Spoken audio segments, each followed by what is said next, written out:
Rain hammered the glass doors of St. Haven Hospital, turning the parking lot into a blur of red and blue lights. Inside, the night shift had fallen into chaos. Nurses shouted orders, gurneys rattled down the hall, and in the middle of it all, a young woman in torn designer clothes clutched her side, blood seeping through her fingers. Her name was Olivia Hart, the city's youngest CEO.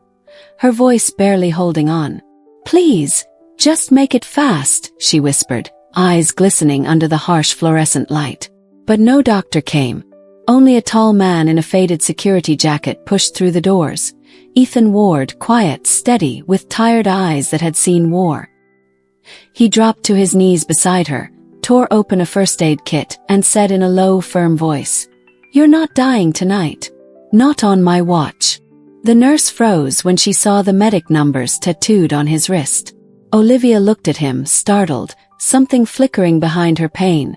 Recognition, maybe faith. In that moment, power meant nothing. Titles meant nothing. The billionaire's life now depended on a man the world had forgotten.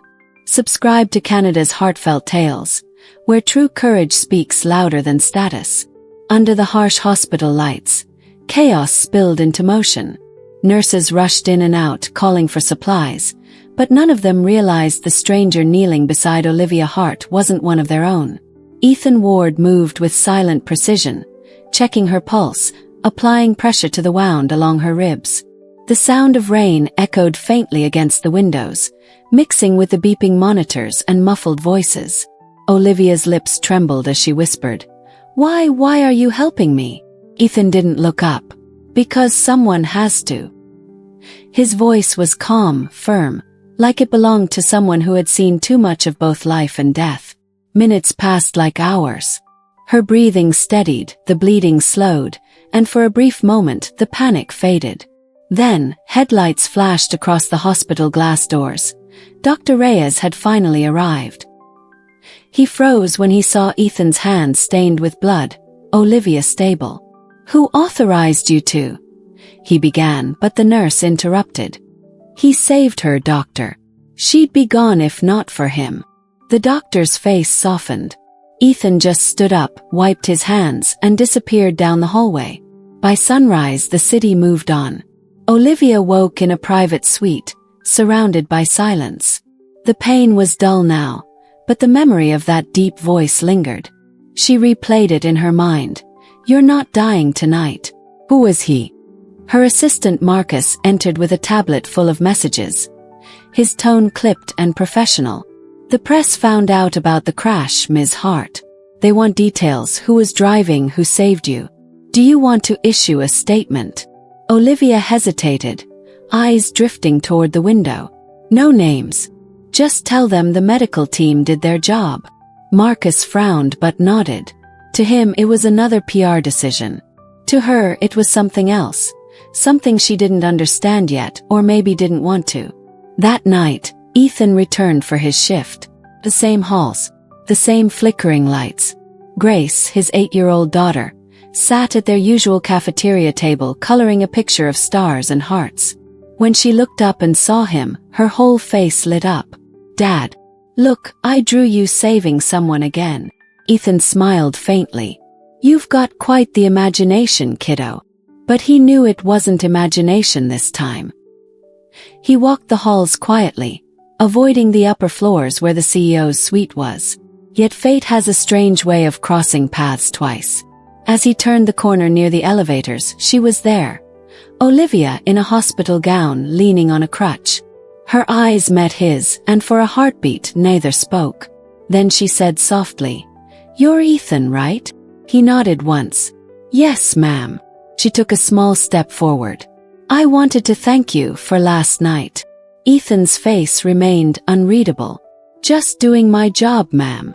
The silence grew heavy until Marcus, standing a few feet behind, cut in. "Ms. Hart, the PR team advises we keep this incident private. You understand how these things can spin out of control." Olivia hesitated, then her tone hardened. "Right. I'd prefer it stay between us." Ethan's eyes darkened for the first time. He didn't speak immediately. Then quietly he said, "Then don't owe me, ma'am." just live better." He turned and walked away, leaving her standing speechless in the hallway. The weight of his words stayed long after he was gone. Weeks passed. Olivia returned to her penthouse, her schedule, her empire of meetings and shareholders. But her nights grew restless. She'd wake to the echo of that voice. She'd see his eyes, the calm, unshakable kind that didn't demand anything in return. The memory unsettled her, not because of pity, but because she saw something in him she'd lost: decency without agenda. Meanwhile, at St. Haven, Ethan's life continued quietly. He helped elderly patients find their rooms, fixed the broken vending machine, and tucked Grace into the corner booth every night with her crayons and books. He asked for nothing, until one night everything changed again.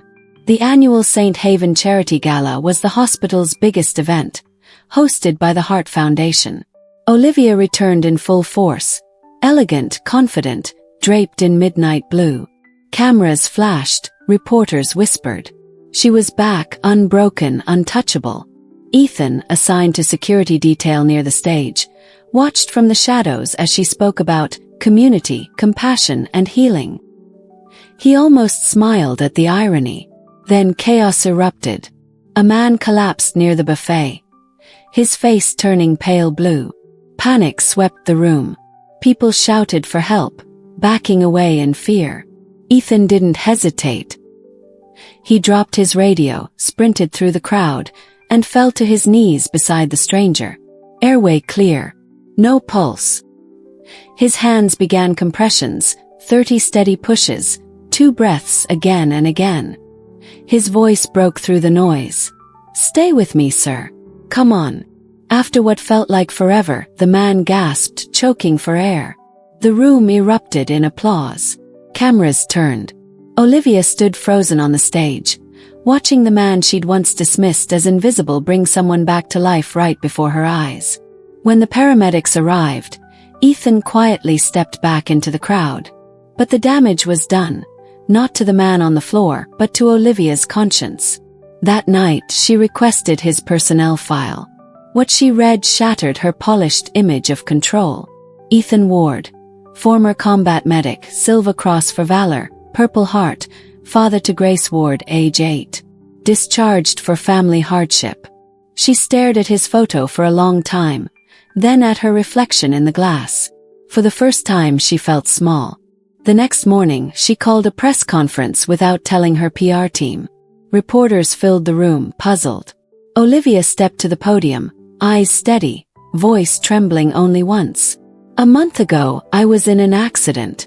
I nearly died. The man who saved my life wasn't a doctor or a surgeon. He was a hospital security guard. His name is Ethan Ward." Cameras flashed. "He is a decorated combat medic who saved dozens of soldiers in Afghanistan. And I told him to stay quiet. I was wrong." Across town, Ethan sat in the cafeteria with Grace, helping her with fractions. The TV behind them blared the live broadcast. Grace pointed, eyes wide. "Dad, that's you." Ethan turned slowly.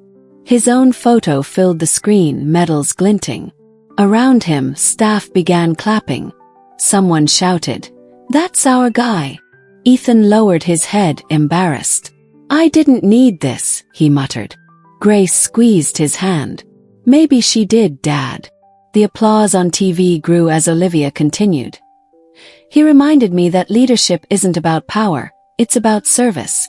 About showing up when no one's watching." Her eyes glistened. "Ethan Ward, if you're watching, thank you." The next day, she came to the hospital herself. No cameras, no makeup, just Olivia. She found him in the break room, tying his boots. "You didn't have to do that," he said quietly. "I did," she replied. "You saved my life. Then you saved a stranger's. You made me remember what this job is supposed to mean." Ethan looked at her for a long time. Sometimes people just need a second chance to see right. Over the next few weeks, they worked side by side on a new project. The Ward Center for Community Healing, a facility offering free medical aid and veteran support. Olivia funded it fully under Ethan's name. Their conversations shifted from formality to sincerity.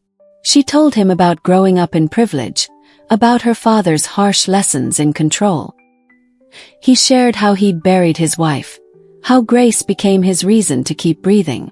The unspoken truth between them grew, one built on quiet respect, not gratitude. Months later, the grand opening drew hundreds. The morning sun spilled golden light over the new building's glass facade.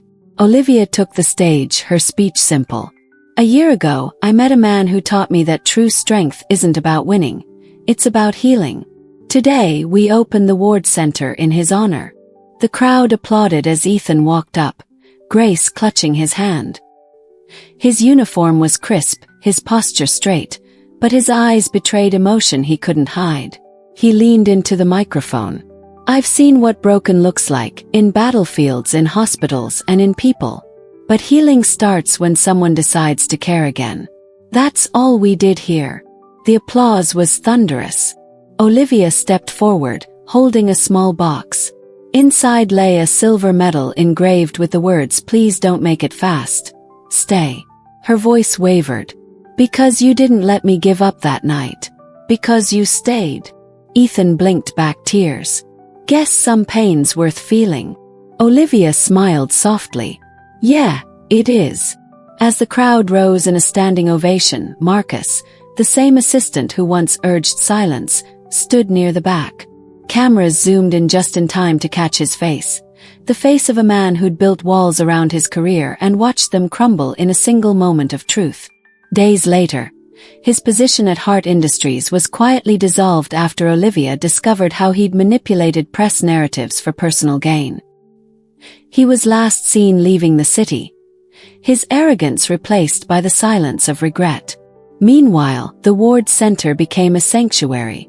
Veterans, families, and single parents found hope there.